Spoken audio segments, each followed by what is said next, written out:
Quelle est la révolte la plus victorieuse des États-Unis? Comment les esclaves fugitifs ont-ils réussi à survivre?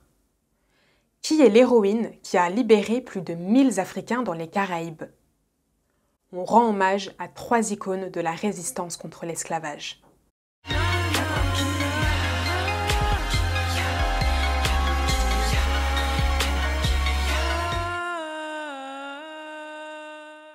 La vie à la famille, moi c'est Nelly, bienvenue sur Afro-Chronique KSF.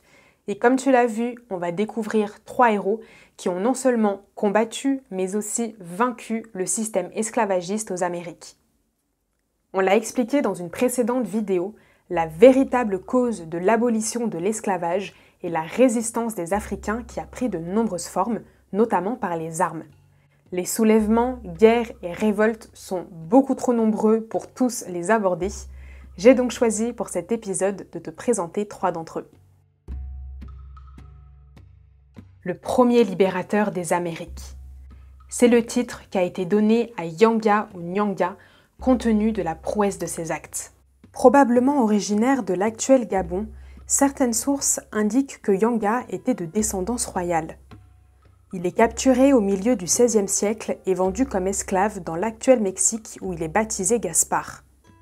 La région était alors une colonie de l'Espagne, 3e pays européen ayant le plus déporté d'Africains, 1,6 million selon les recherches de Neil A. Frankel.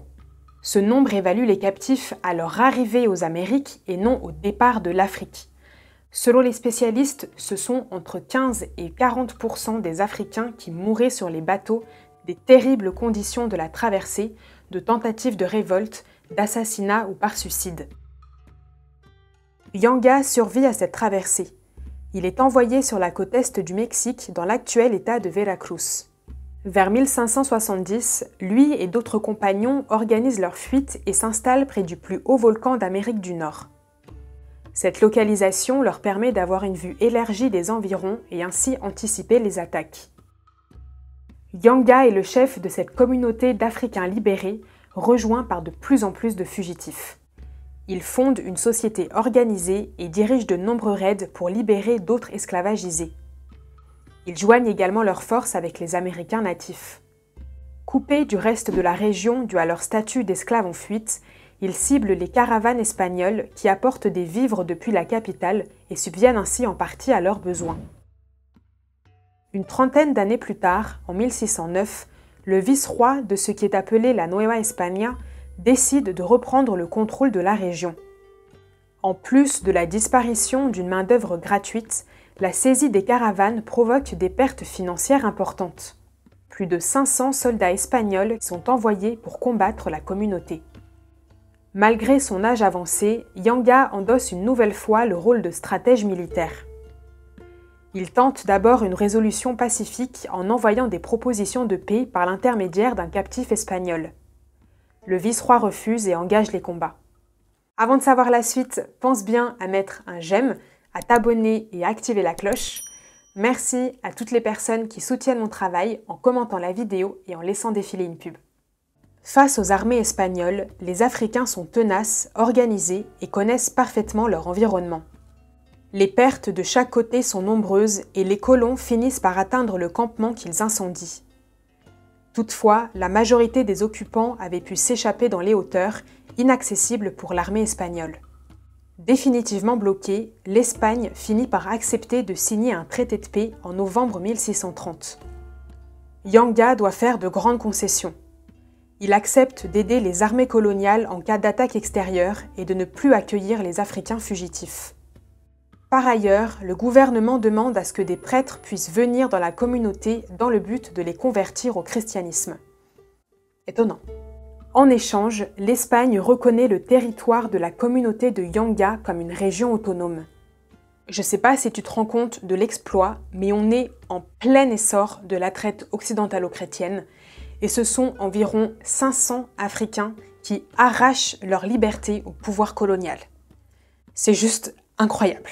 La communauté de Yanga bâtit ce qui devient la première ville libre des Amériques.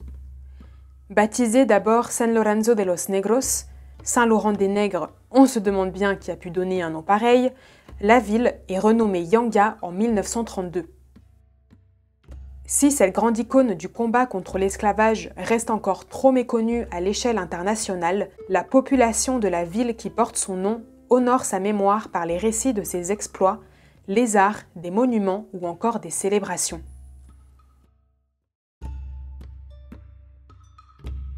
Au même titre que Yanga, Queen Nanny est une grande résistante à connaître et à honorer. Elle est la preuve, parmi tant d'autres, que les femmes ont eu un rôle décisif dans le combat contre l'esclavage. La puissance du statut des femmes dans les sociétés africaines leur ont permis aux Amériques de non seulement prendre les armes pour défendre leur liberté, mais aussi de diriger des armées. Tous les événements de la vie de Queen Nanny ne sont pas connus ou certains. J'ai essayé de croiser au mieux les informations et tu verras que son parcours est vraiment impressionnant. Queen Nanny naît à la fin du XVIIe siècle en royaume Ashanti dans l'actuel Ghana.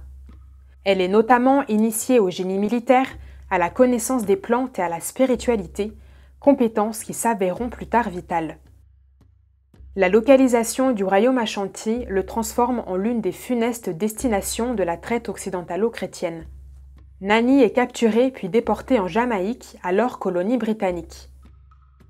L'île est un lieu très important de la résistance africaine contre l'esclavage grâce à son environnement montagneux et boisé. Vendue pour travailler dans les plantations, Nanny réussit rapidement à s'enfuir. Elle parvient à rejoindre le massif appelé Blue Mountains et constitue une communauté de Maroons, nom donné aux esclavagisés qui ont fui. Alors qu'elle est à des milliers de kilomètres de ses terres d'origine, Nanny retrouve pourtant des plantes qu'elle connaît et qui lui permettent de nourrir et soigner sa communauté. Grande stratège, elle instaure le campement sur un point culminant du massif et place des sentinelles à plusieurs kilomètres pour repérer et signaler l'arrivée des armées coloniales. Elle fait aussi installer des camps de repli en cas d'invasion. En plus de se battre pour leur propre liberté, les Maroons menés par Nanny organisent de nombreux raids pour libérer d'autres esclavagisés. Selon les spécialistes, ce sont plus de 1000 Africains qui ont été sauvés grâce à elle.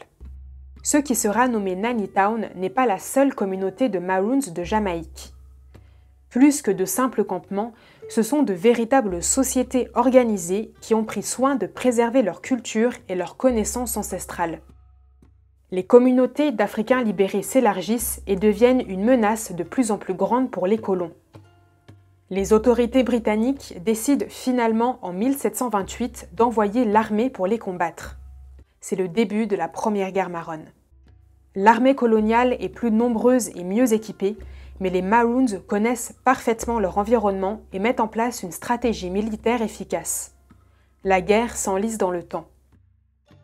Un récit raconte que durant ce conflit, la communauté de Nanny se retrouva dans une telle situation de famine qu'elle s'apprêtait à se rendre.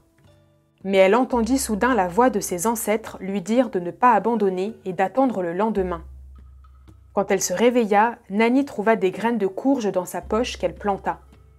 En une semaine, les graines étaient devenues des courges qui nourrirent la communauté et leur permirent de continuer à se battre. Ce lieu est aujourd'hui appelé Pumpkin Hill, la colline de la courge. C'est finalement en 1739 qu'un accord est trouvé entre les Maroons et les Britanniques. Tout comme Yanga au Mexique, les autorités reconnaissent la liberté des Africains et la propriété de leurs terres. En échange, les Africains libres doivent capturer les futurs fugitifs et les rendre aux esclavagistes. La date de la mort de Queen Nanny n'est pas certaine.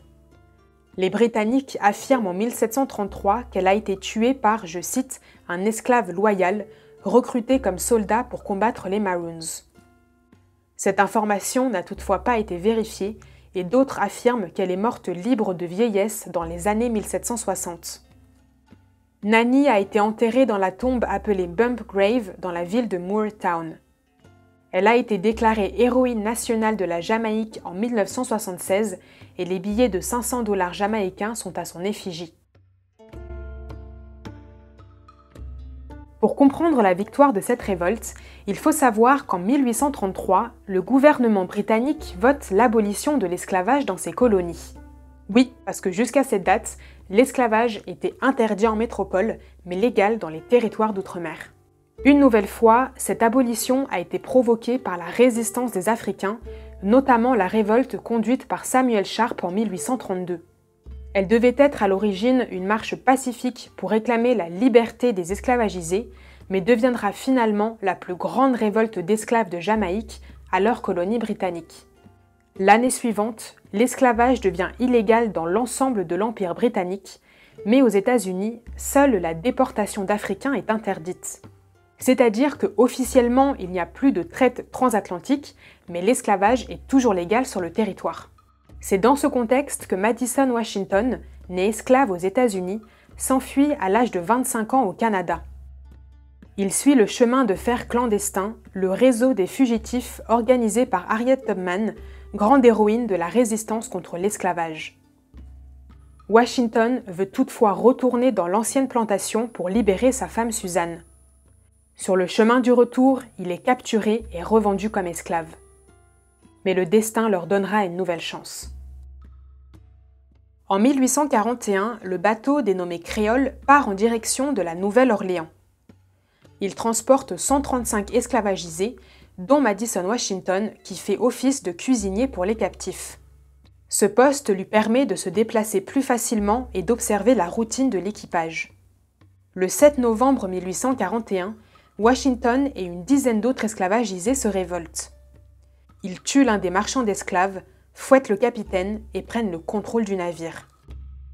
Les femmes et les enfants esclavagisés étant séparés des hommes durant les transports en bateau, ils sont libérés après le succès de la révolte. Et c'est à ce moment-là que Washington découvre que sa femme Suzanne était aussi à bord dans le but d'être vendue. Après leur retrouvaille, le groupe doit choisir la nouvelle destination que doit prendre le bateau. Ben Blacksman, l'un des résistants, propose une colonie britannique car il savait que l'esclavage y était aboli. 2 jours plus tard, ils arrivent aux Bahamas.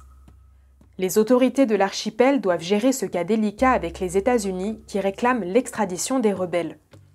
Ils doivent rester sur le bateau avec les esclavagistes, mais la nouvelle se propage et les Africains des Bahamas se mobilisent pour leur libération au nom de l'abolition de l'esclavage de 1833.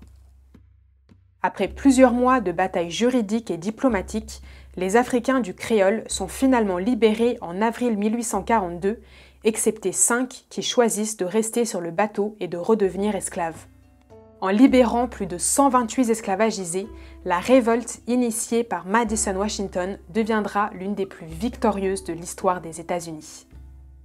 Dis-moi si tu souhaites découvrir d'autres récits de résistance contre l'esclavage, je pourrais publier d'autres vidéos là-dessus. Si tu en connais déjà, n'hésite pas à les partager en commentaire. J'ai hâte de te lire, à tout de suite.